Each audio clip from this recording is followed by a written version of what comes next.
Once upon a time, in a room full of wonders, where every step leads to magic, and the journey of a true story begins here, with amazing guests and true miracles. Please like and subscribe for more amazing videos.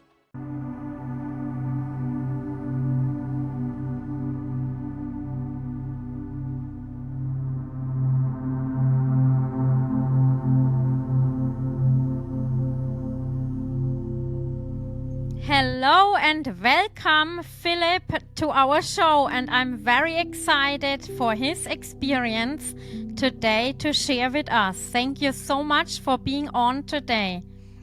Well, thank you, Daniela, and to your sister, Katrin, for your interest in my story and inviting me to speak with your viewers. Thank you.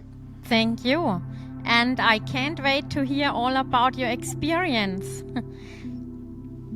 Well, I have to go back a little bit because this happened on an early October morning in 2015, and it started out like every day on our farm. We have a farm here in Wisconsin, and we pasture grazed beef at the time, which incidentally they became an integral part of the story, unbeknownst to me that morning. Well, every morning I would go out to our pasture to check on the 37 head of beef cattle. And like every other morning, I would go out to walk and check to make sure everything was okay with them. Well, that morning I walked out, and they were all lying down on the grass. And I got within, a couple 100 feet of them, and one of them jumped up and perked her ears forward, which is an animal response to alertness. And she looked at me, and she took off running across the field and stopped a little ways away, turned around and looked at me, just stared at me. Well, that commotion got all of the other animals excited, and they got up, looked at me, and they took off running across the field and joined her. And then they all turned and looked at me like they had seen a ghost. Now, that had never happened before. It didn't happen the morning before when I was out there amongst them. I could walk amongst them, talk to them, scratch them. And subsequently, it never happened after that morning. But there was something about that morning that I failed to recognize or pick up on their behavior, that they didn't either recognize me or they saw something behind me or around me, something that they did not recognize, and it put them on alert. Well, I just kind of shrugged my shoulders, and I turned around and walked back to our farmyard.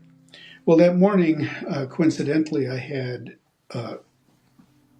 scheduled to have the tires on our car replaced at a local village business, which was 12 miles from our farm. And I typically, when I went into what we refer to as our town, I typically took my gym bag with me because I had been going to our local hospital's wellness fitness rehab room and getting in a little bit of an exercise. And because they have machines and equipment that I don't have here on our farm. And so I drove into town, and instead of turning right to go to get the tires fixed, I realized I had a lot of extra time. I got in way too early for that. So I turned left, and I drove to our hospital, or the fitness and rehab room, and parked my car in the lot, walked downstairs, changed clothes, came back up, said hi to the three or four staff people that monitored the room, and did a few stretches, and then sat down at the arm curl machine because it was a good way just to get going. Well, I did 20 modest arm curls, and I stood up, and the strangest thing happened because I looked down. I remember looking down at my forearms because they were both tingling like they had fallen asleep. And that's the last thing I remember for the rest of the day, at least and subsequently until 8 hours later, which I didn't know would happen. So in that one moment, I was standing next to this bench, and in a split second, I was lying flat on the floor, dead. But I found myself in what I'll describe as a different dimension, because to use human words to explain the rest of my experience there has been a real challenge. So what I can best do is make an approximation of the scenes and what I experienced and bring a human vocabulary to it. So I realized that I was floating. I was floating on waves, not water waves, but I was floating on what I would describe as some sort of a raft. But I was bobbing up and down on these waves. But like I said, they weren't water waves, they were energetic waves that were coming towards me. I mean, these beautiful waves that I could see. But they, not only were they coming towards me, they were passing through me and continuing on, I assumed. But the warmth, the acceptance, the love that washed over me with these energetic waves was something that is very difficult to express here in this lower dimension. But it was a love, it was a warmth that I've never felt here. I mean, I've felt human love, but this was beyond that. And so as I'm floating on these waves, up slowly, just undulations, and I happened to put out what I thought were my hands. At least they had the image of my hands, and I now understand that it was energetic filaments that were stitched together to make it look like me in a form that was pure energy. And my hands were translucent. I could see through them as these energy waves were passing through. The odd thing is, I don't remember ever questioning why. Why was I experiencing this? Well, I looked up in front of me, and as we understand front and back in human form, and what I saw I can best explain as this gigantic, enormous, golden, reddish, glowing, pulsing energy in front of me, a sphere, if you will.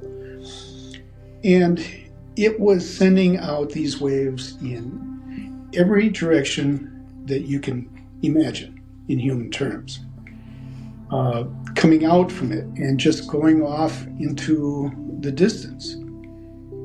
And when I saw that, the pulsing, this is where those energy waves were coming from. And not only that, but there were little sparks shooting out from all over the surface of this sphere, which was like, say, 10 million suns compressed together. It was just this golden, glowing energy that was sending out knowledge. It was sending out acceptance. It was sending out welcome. It was sending out love.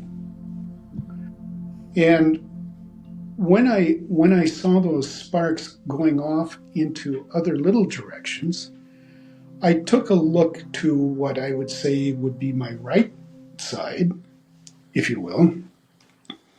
And there were other what I'll describe as entities. I don't know if they were human, animal, something else, but there were those that were coming in. It was like an international airport of leavings and returnings. And beyond that were what I would describe as an infinite multitude of dimensions and universes that were suspended in this eternal space. This energy was asking me to touch it. It was asking me to reach out. It almost as if it wanted me to join with it. And yet here were all these universes, dimensions, existing within this eternal space. And I can best, in my understanding of what I saw, it would be like if you took everything in this universe that we understand, the billions of light years across or up and down, or the billions and billions of stars and galaxies, and you take all of this that we understand to this point, and you compress it down to, say, a single sheet of paper. And then you suspend that out here in this eternal dimension. And then you do it with another one, and you put it right next to that, another one next to that, and another one next to that. And you do this in a horizontal way. You do it in a vertical way as we understand directions. You do it in a lateral way.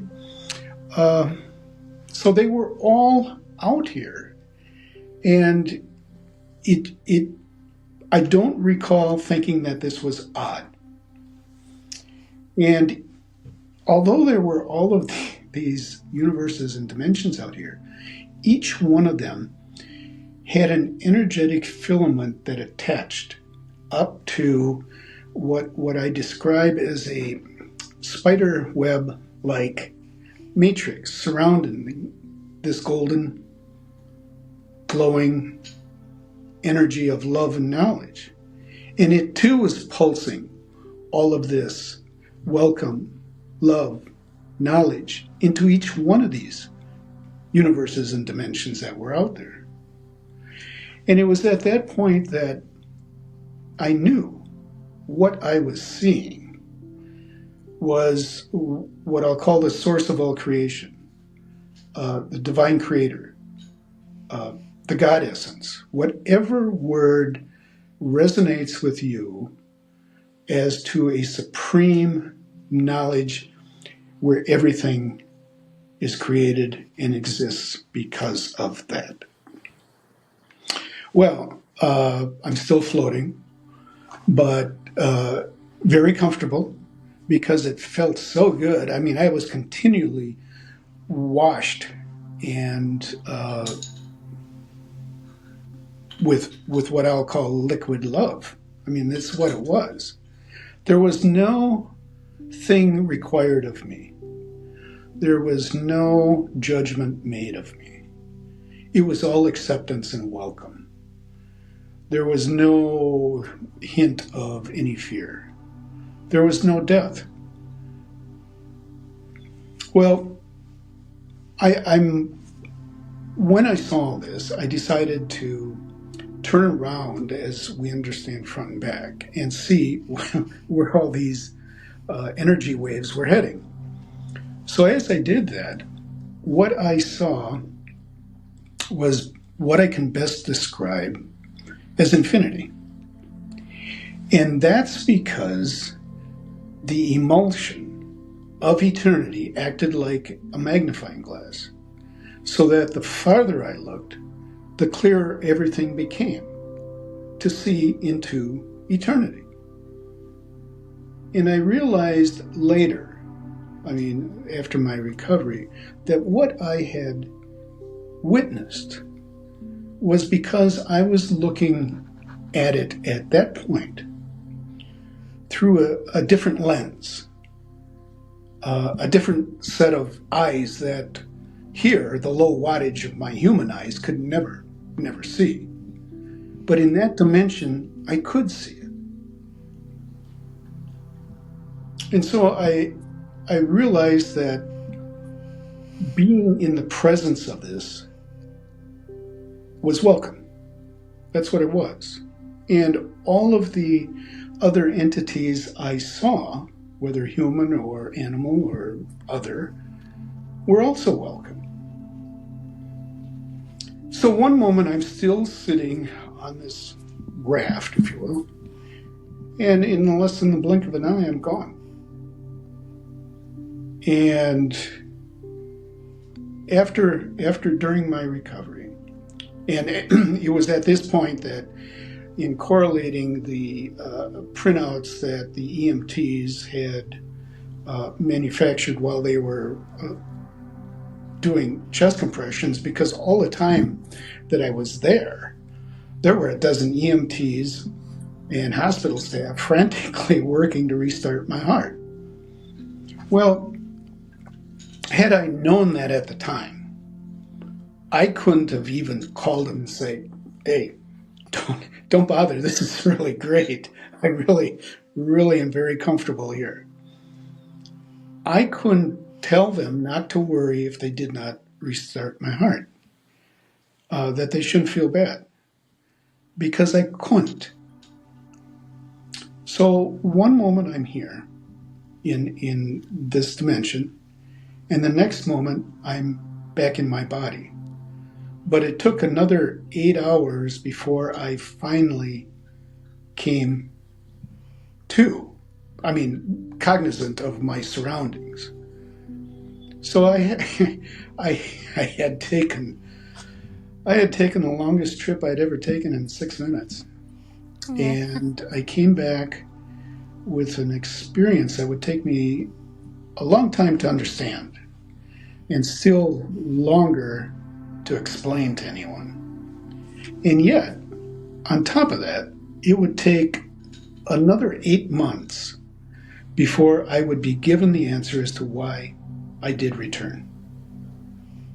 So that is the encapsulation of my experience. Now, there is more to it than that, but that gives you, I hope, and your viewers, a sense of what this was. And one of the first questions I had during my recovery was why. Why did it happen? First of all, why did it happen? Where it did? When it did? With all that help around? Because the ambulance building was just across the street, and there were 4 trained people in the room, staff people. Why did it happen there at that time and not 1 hour earlier when I was out in our farm's pasture with our cattle? Because if it happened there at that time, we wouldn't be having this conversation, because it would have been another 8 hours before my wife, Mary, would have come home, because she had a full-time job. And she wouldn't even known where to look for me. But by that time, it would have been too late. So during my, not only my hospital stay, but afterwards, there were the doctors, several of the doctors kept saying, well, you got lucky, you right place at the right time. I knew there was something more to it than that, but I couldn't put my finger on what it was. But again, that answer to that came 8 months later. So later that day, after I finally came to, I remember looking, the first thing I saw was my wife, Mary, standing, rubbing my feet because I was lying flat on a gurney. I had no idea where I was, and it didn't make any sense because I knew she had gone to work. So why is she here? Unless I wasn't alive, but I was alive because I could hear things. And there was somebody with a clipboard was asking me questions. And later on, I found out it was they wanted to engage me to see where my thought process was. And I remember seeing on the wall a clock, and it said 8. Hands were on 12 and the 8. And I said, well, that can't be right. And this person to the side said, well, why not? I said, well, it was 11 o'clock, and time doesn't run backwards, at least not here. And the person said, well, it's 8 o'clock at night. Then everything became confusing, because I was at this terrific experience, and now I'm here, lying flat on a gurney. I didn't know that I had collapsed. And as much as they tried to tell me that I had a heart attack, it didn't make any sense. Not to me then. So my first reaction when I woke up was what I call interdimensional confusion. So I pretty much kept shut until I could kind of figure out a little bit what happened. But again, that was a long process. So that is the nuts and bolts of what happened to me. That is amazing. And you haven't seen any relatives or while you were on the other side? No, not yet. And I've explained to others that I think I probably experienced more than I recall. But when I'll ask you to think of it this way: when one is exposed to infinite knowledge, infinite love, infinite existence, eternity, and you come back and try to incorporate it in this lower dense dimension. It's like, let me use an analogy if it works. Say you were given a trillion gigabytes of memory, and all of a sudden you come back and you try to put that into a brain that has maybe a couple of megabytes, gigabytes, whatever. What's going to happen? Well, all that knowledge probably is going to either freeze up your brain or explode because you can't handle it all. What my point is, I think I was given enough information to bring back here to explain to people, but yet not everything. So maybe I saw other entities floating, and not that I was personally introduced to them, but in that dimension, there's no vocabulary. There's no need for it because it's instantaneous transference of information, love, welcome. You just are. And that is a very satisfying experience. That is amazing. Yeah. I'm a very open person too, and I had my experience as well, so I absolutely understand how you felt, because I'm a medium. And once my mother came, and she comes once a year or every other year from Germany, and she was going out to smoke, and she opened the door, and I had this knowing, this vision, this just experience that when she dies, I saw her in the moment or future, but I saw it as it happened, like not right now, but it will happen. Of course, one day we all die, but this experience was so amazing. I was in it, like I felt the way she dies, and I felt that she will be back to being a baby and like smothered, and the love is so overfilling, and it was so incredible to feel that in this moment. And I cried because I was overwhelmed with emotions. So that's amazing, yeah, that you experienced that love and too, yeah. Well, I've tried to understand how it is that I can recall all of that. And like I said, it was an encapsulation, so there is more. But my understanding now is that the transference of information comes back with us. I mean, that's why we're here. Let me start out by saying this. To me, my understanding now is that our bodies are more than the sum of its parts. And by that I mean, okay, when I was standing next to the bench of that arm curl machine, I had the same body parts standing there, 2 arms, 2 legs, 2 hands, 2 eyes. I had the same body parts as when I was lying flat on the floor, what they considered dead at the time, except for one thing. That was that little spark that left my body, call it what you want, your essence, your soul, if you will. And that's what I recognized in that dimension was the real me, because that's what our soul is, our inner spirit. That's the real us. The rest of us is window dressing.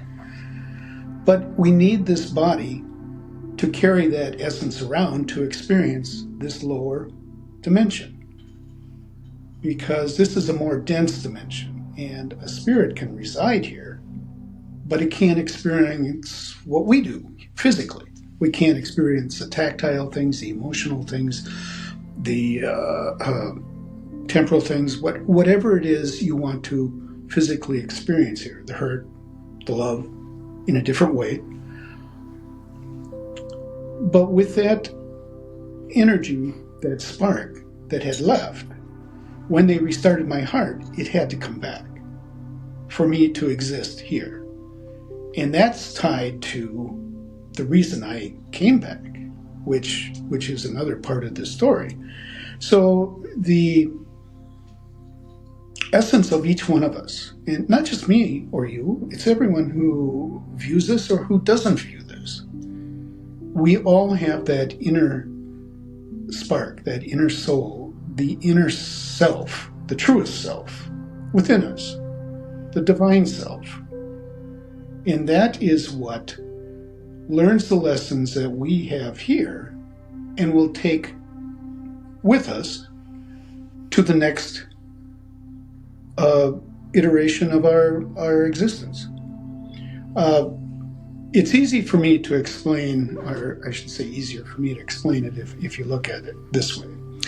At one point I was that little spark, and that became me. That was me. And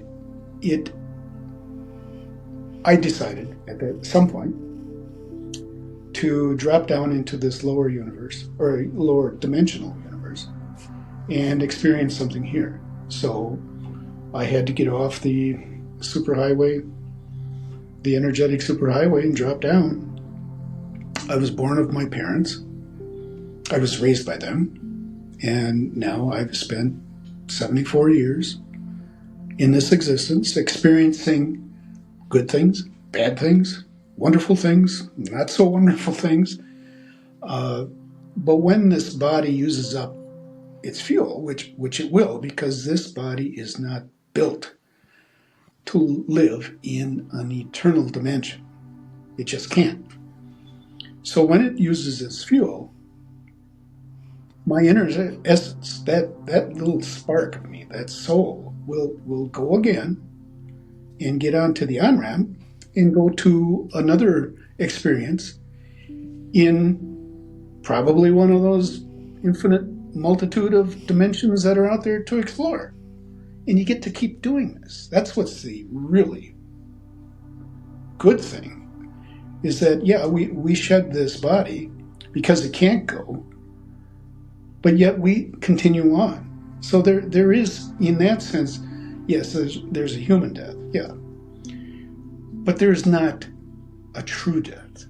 We are not destroyed. We continue on going.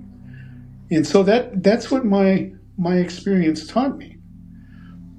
Now, I cannot unsee what I saw there. I cannot unexperience what I experienced there. I cannot unhear the things that I heard there. That's just not possible because they're always with me. I believe that everybody has dreams. I haven't run into a person yet that hasn't had a dream, and usually it's during the night. And when you stop and try to remember that dream, at least in my case, you get little snippets of it and maybe a pretty good length of it. And you can kind of remember who was in it or what you were doing and why you were there. But you don't get the full picture. And usually in the morning when you wake up, it dissipates or it disperses. It's not something that stays with you. Maybe a little bit of it, but not the whole sequence. But yet with my experience, everything is the same. And it's not because I've rethought it a number of times. It is the same from beginning to end, which incidentally felt, if I were going to put a human term on it, it felt like it was centuries long that I was in there, but it was only 6 minutes, according to our time. So the stretching of time, well, first of all, time doesn't exist beyond our planetary system. Basically, we are enveloped by the eternal time. So it's taking that experience and bringing it back with me. And I see it now behind everything I look at. It's kind of a comfort. I'm not distressed by it. But the scene never changes, the whole sequence. And I know that's true. I know it's true and not a dream. Because every time I think about that, I get that same welling up within myself, within this body, of the warmth and the love that I first experienced.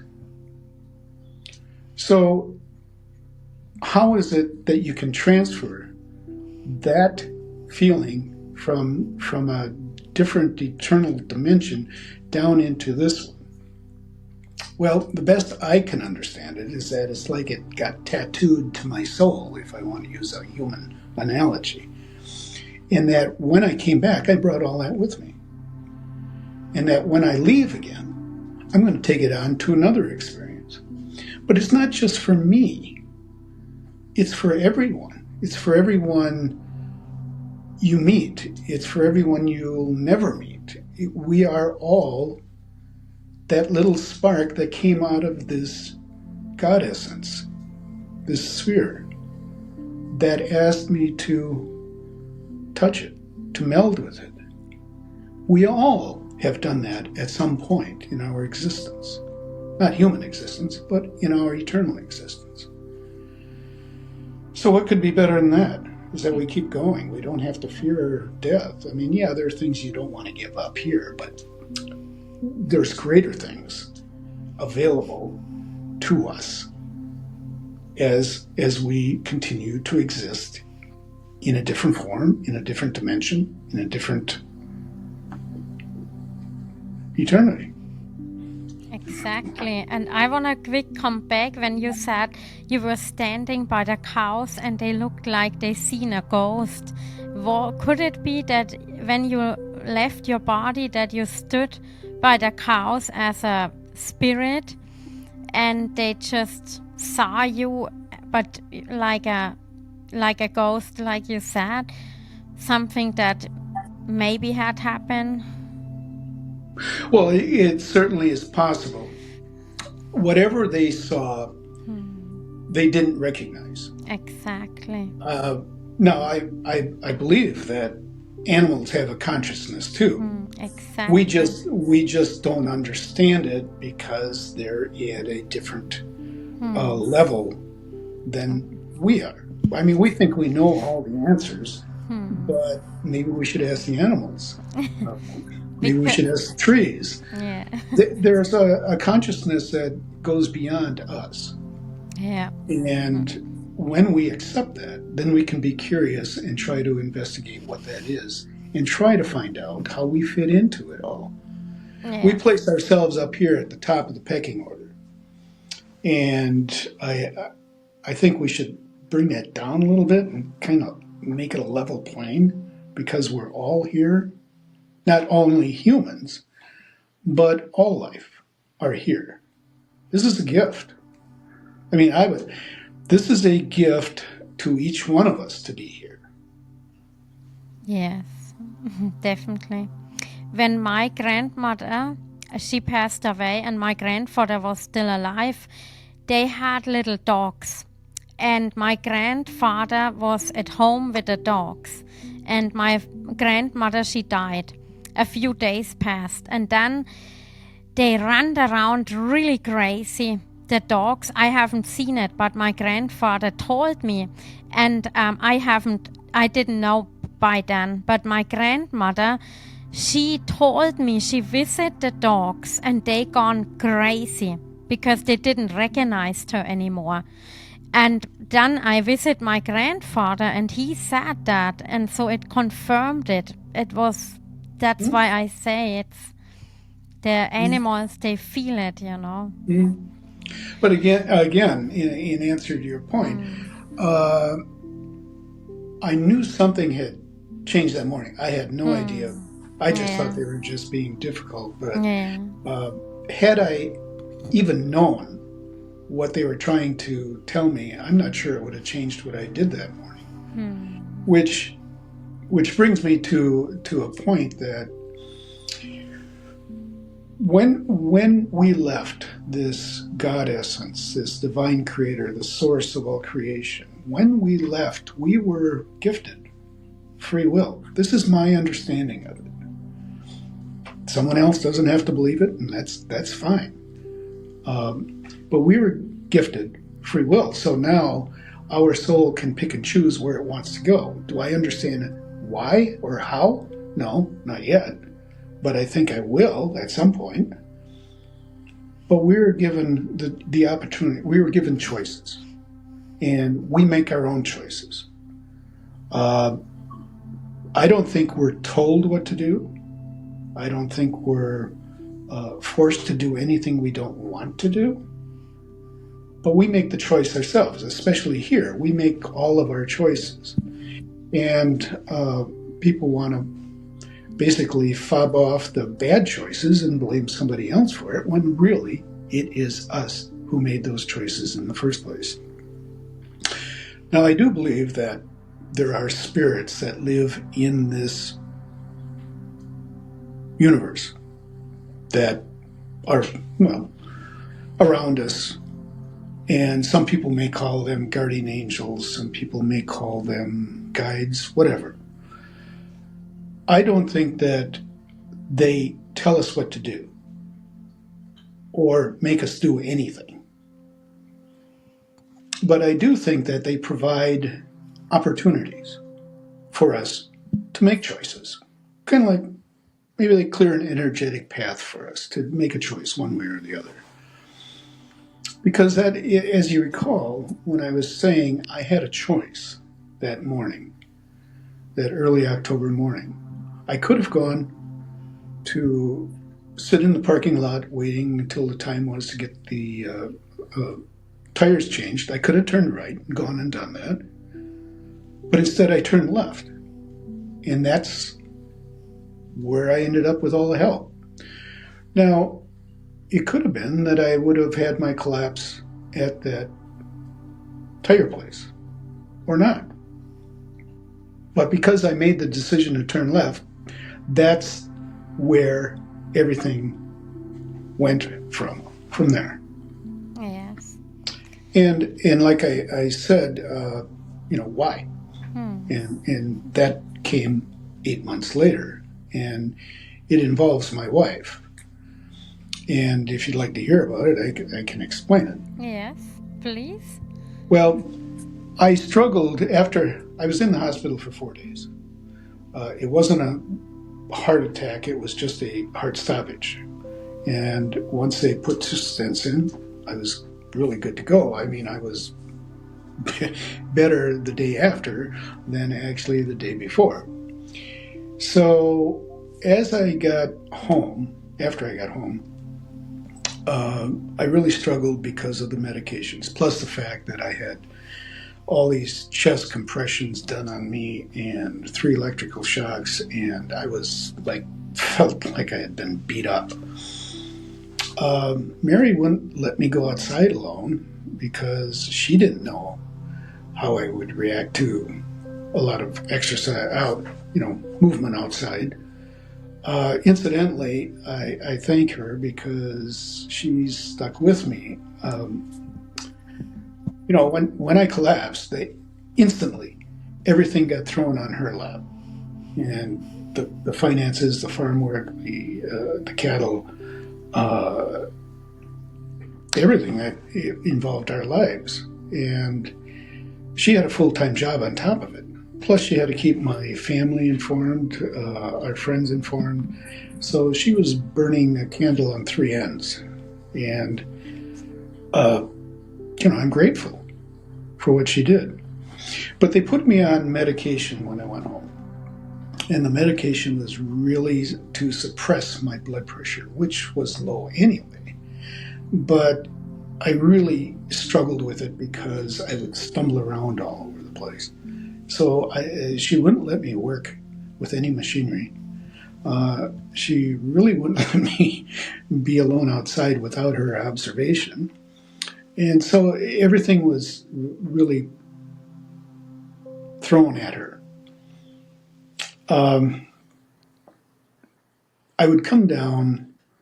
We have a 2-story farmhouse, and I would come down in the morning for breakfast, and normally she'd be sitting at the end of the table, and she'd wait for me to get settled in. But this morning, she was sitting at the end of the table with a notepad in her hand, which she hadn't done before. So she waited until I got settled in my chair, and she said, "Would you like to hear what you said last night?" I said, "Oh, I don't think I said anything. I don't remember anything." She said, "Oh, yes, you did." And I had a notepad next to me, and so I wrote it down because I thought you might say something that you'd want to hear. "Okay," I said, "go ahead." And she said, "Well, you sat up in bed and you started mumbling, and I couldn't understand what you were saying. And then you stopped, and then you started to shake your head from side to side, saying, 'I don't believe it, I don't believe it, I don't believe it.' And she asked me, 'What don't you believe?' And she said, I told her the reason I came back. So she asked me, 'Well, why did you come back?' And she said, I told her the reason I came back was to be a conduit of hope for those who don't have any and those who don't think there is any." And then there was this pause. And I said, "Anything else?" She said, No. You just laid back down and went to sleep again." But when she said that, I had my answer. I had my answer as to why it happened, where it did, when it did, and not out in the pasture where I would never get any help. So that was the start of exploring everything I could remember, put into words to try to explain to someone else what the experience is, and it still is. I mean, it never leaves me. And that's kind of a comforting thing, as I mentioned before.